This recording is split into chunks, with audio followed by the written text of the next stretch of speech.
Welcome to Black Business Playbook webinar series. I'm Carlin Johnson. In this series, we learn from industry experts who share best practices in all areas of business, including finance, sales, marketing, HR, legal, and more. In the last episode, we were able to hear some incredible information about website planning and design.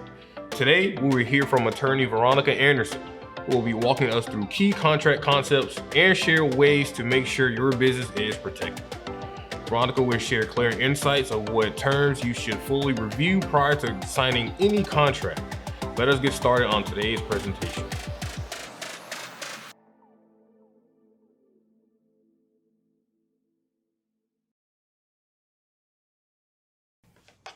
Hello, my name is Veronica Anderson. I'm an attorney. I am also the president and chief executive officer of Anderson and Associates. We've been in business 35 years, and we've seen a lot of contracts, and we've signed a lot of contracts, fortunately. And so I want to talk to you about the importance of a contract and what to look for in the contract and help you understand the contract, because there are plenty of opportunities to fall into a hole when you sign that contract. As the old adage states, an ounce of prevention is worth a pound of cure. And so the way we're going to prevent problems is by understanding the contract. This afternoon, I'll be talking to you about a lot of the legal terms. It's just legalese, scope of services, pricing, termination, warranties, confidentiality, intellectual property, limitations of liability, indemnification, damage waivers. Just the list goes on and on and on. And that's how you feel a lot of times when you're looking at your contract, like, oh my God, it's 25 pages or it's 30 pages. But in there, it talks about statutes of limitation, remedies, dispute resolutions, other contract provisions, sometimes called general provisions, attorney's fees. And you need to understand all of those.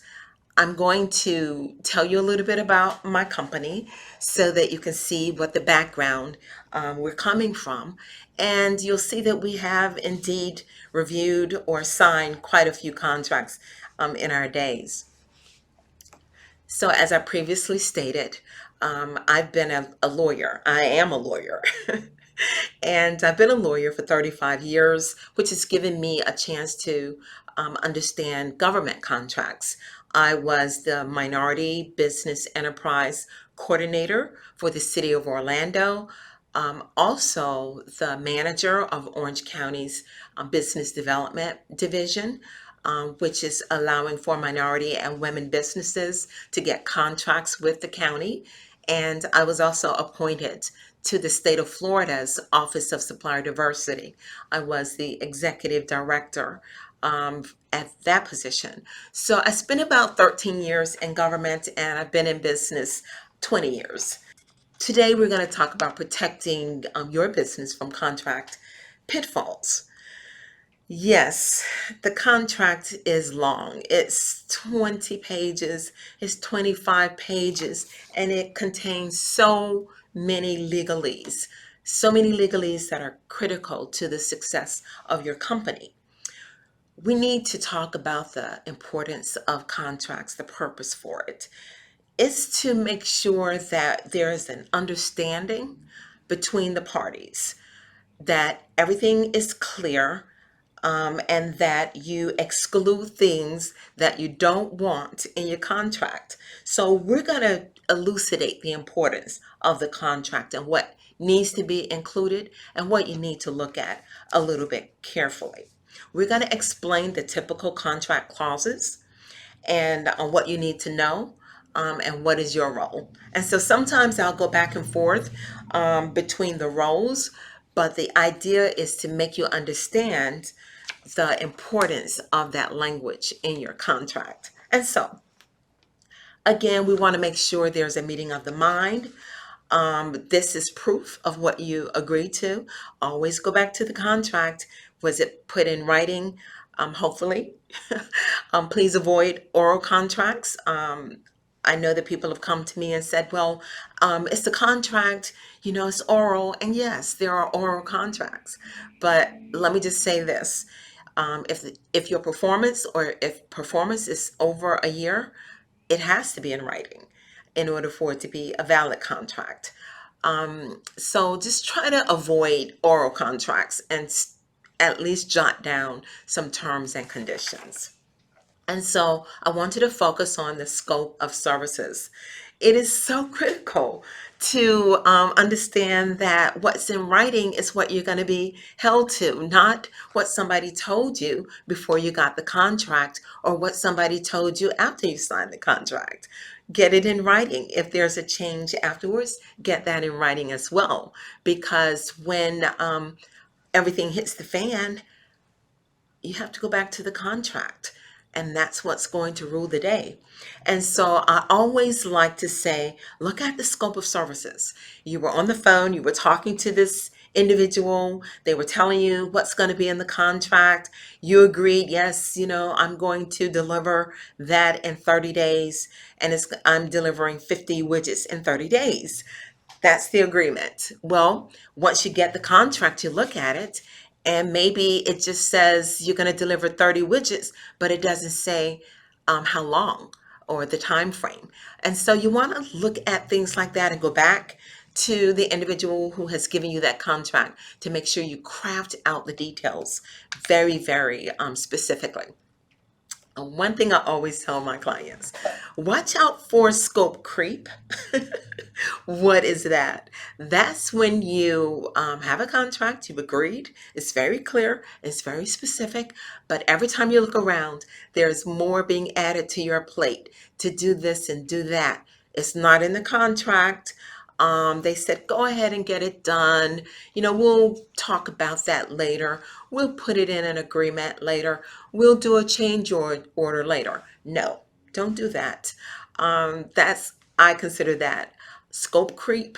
It will hawk you down. It will consume you. Now you're getting into the muddy waters where you're going to have a misunderstanding, and now you're going to possibly have a dispute. So watch out for that and make sure every time something is added or subtracted from your contract, all of that is placed in writing. And so you want to be paid. That's the main thing. You want to be paid. You want to be paid timely. And so you want to look at those terms. If you're crafting the contract and you want to get some good terms, you might want to consider things like fixing the price, or including favorable terms, payment terms, if they can get it done quicker. You can also talk about adjusting to reflect the change in the seller's cost. Let's say transportation cost goes up. You might want to have a clause in the contract where you can adjust your contract when things like that happen in the environment surrounding your contract. So we also want to make sure that you look at, how do I get out of this contract? If everything is going wrong, there are all types of contract violations. It's not a good working relationship. How are you going to get out of the contract, and what is it going to cost you to get out of that contract? So you want to make sure that you consider those terms and conditions. You set out how you can terminate. Can you terminate? Can you have a contract terminated for convenience? Does that work for you? That someone can just terminate the contract because it's convenient for them. If that doesn't work for you, you want to make sure that the contract only allows termination when there is a default. And you want to make sure that there are opportunities to cure, to correct some of the problems that you find that you're at fault.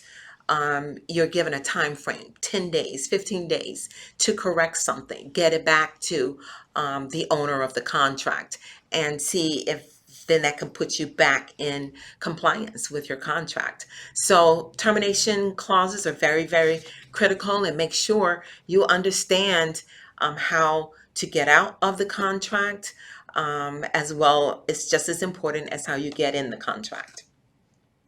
Another thing is, are there some warranties? And so basically, you're going to look at the industry. I recently been reviewing a lot of website graphics types of contracts, and I see that they're putting in some warranties that, they're not warranting anything. They're not even saying it's fit for the purpose that you thought, the contract was designed to outline. And that is what's going on in their particular industry. But if you want a house constructed, you want to make sure that there's quality and workmanship. You want to make sure that if you find something is going wrong, that you can call that vendor back to correct those issues even after the contract term has expired. And so those are some of the warranties: 30 days, 45 days, a year, that you might want to make sure that's in your contract. And if you're the one during the performance, you want to make sure you understand how long you will be held to that contract and to correct issues. A lot of times you want to limit that warranty period to a lesser time frame. Maybe you don't want to be on the hook for a year. So that's where you would then put in a time frame. 30-day warranty, 45-day warranty, limited warranty. So, depending on which side you're on, it's a very critical component of the contract. And so a lot of us, we've developed some very successful businesses. We have confidential information. We have sources and uses that we don't want other people to know about. And so we got to make sure that we protect that, right? Like, it took you a long time to design that concept or to develop those plans. And you don't want to get into a contract relationship with a person who gets to see that information and then take it or give it to someone else. And so in your contract documents, you kind of spell out what you consider confidential.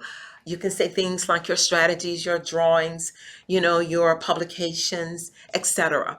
You want to make sure that you outline what is confidential, and there are penalties if those things are violated, such as termination of the contract.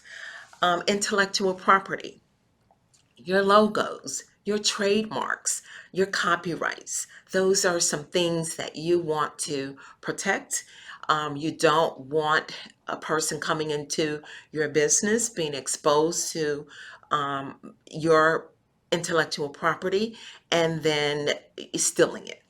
You want to make sure that you point out in your documents that you're not going to stand for that. And if you're on the side where you're providing the services and you are the ones being exposed to that intellectual property or confidential information, you're going to have to protect that, because in that contract it's telling you that you have to protect it. Now, there are some limited times that you may have to expose your knowledge, in which case you have to let the owner of that intellectual property or confidential information know, like, oh, I got a court order, so I got to reveal this information. And maybe the contract will say you can reveal it, but only what's necessary to be revealed, and you're not obligated to reveal everything about that company, only maybe what is identified in the court order. And there's some procedures where you would have to tell the owner of that information that you have to disclose it. And there's some times when a person may say, oh, this is confidential, but in fact, it really isn't, because it's already in the public domain. They've already told everybody, because maybe they put it, out there on their website. And so it's not confidential information. So when you disclose it to someone else and it's already in the public domain, it's really not confidential. So the best bet is to spell out, put it in your legends on your documents, mark it somehow to let the recipient know that this is confidential and you're to protect this. And so sometimes if there's a third party who has to help, a vendor deliver services for you, that third party vendor needs to be under similar contract where they are required to protect that confidential information. You also want to make sure you look at waivers in contracts. You identify the type of damages that could be awarded. Like if you breach the contract, some people will place language in the contract that says, if you breach this contract, you're going to pay me for lost profits, future earnings, lost revenue, diminution in value, a lot of things. Read that and make sure that's what you want to be held to, because you can exclude some of those damages. You can limit the damages to, let's say, the value of the contract. My contract with you is worth $50,000. You can only come after me if there's a violation up to $50,000 and no more. And so that kind of limits the damages that they can come after you for. So there's that damage waiver that I want you to pay attention to. Look out for statutes of limitation. Be very careful about that, because if there's a damage or a breach and you want to pursue that action, you have 5 years on a contract. In Florida, you have 4 years if it was an oral contract. So make sure you kind of mark the date somewhere so that you know that you can pursue that cause of action in a timely fashion. Because if you wait too late, you wait until that period has passed, then you can't sue on that contract. Also, look for phrases or clauses where they limit even the time frame of the statute of limitation. So you may be, you may have 5 years. Someone may put in the contract that you can only pursue this cause of action for a year, and then you got to litigate it to find out if, that's right or not. Just make sure you look out for things like that. There are remedies that you could be entitled to in the event that you are aggrieved, in the event that there are some sort of violations.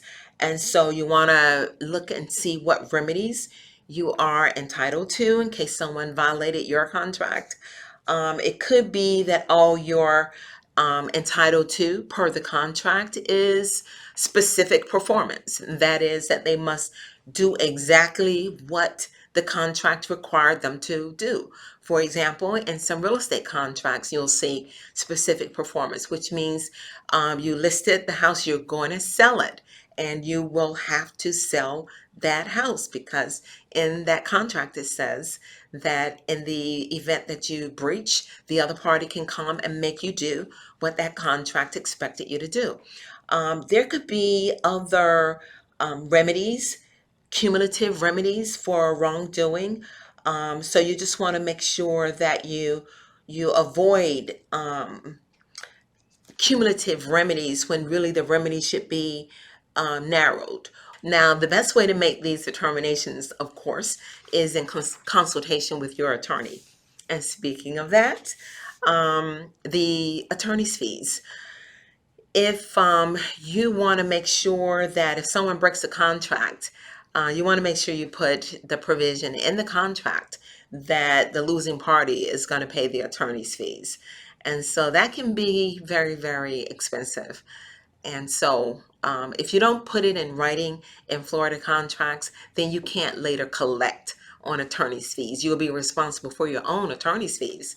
So you really pretty much have to put it in the contract in order to be able to get compensated for attorney's fees should you win the lawsuit.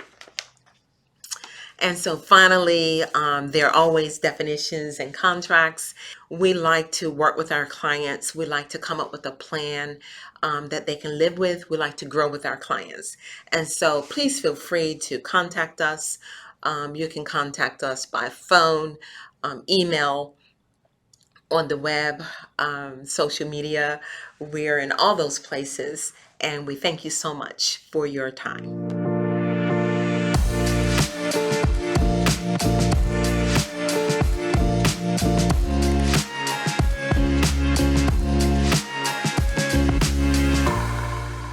Veronica, thank you so much for being so thorough on your presentation. I'm sure all business owners watching feel more knowledgeable about what terms they are agreeing to in the contract. I felt that it was especially important that she mentioned that any contract you sign must have reasonable terms of liability. That way your business is protected. I'm sure this webinar opened up the Pandora box of questions that you may have concerning contracts. Please join us via Zoom using the link below for a live Q&A. Veronica and our team of consultants will be available to answer your questions. We hope to see you real soon, and remember to follow BBIF on social media to stay up to date with upcoming webinars.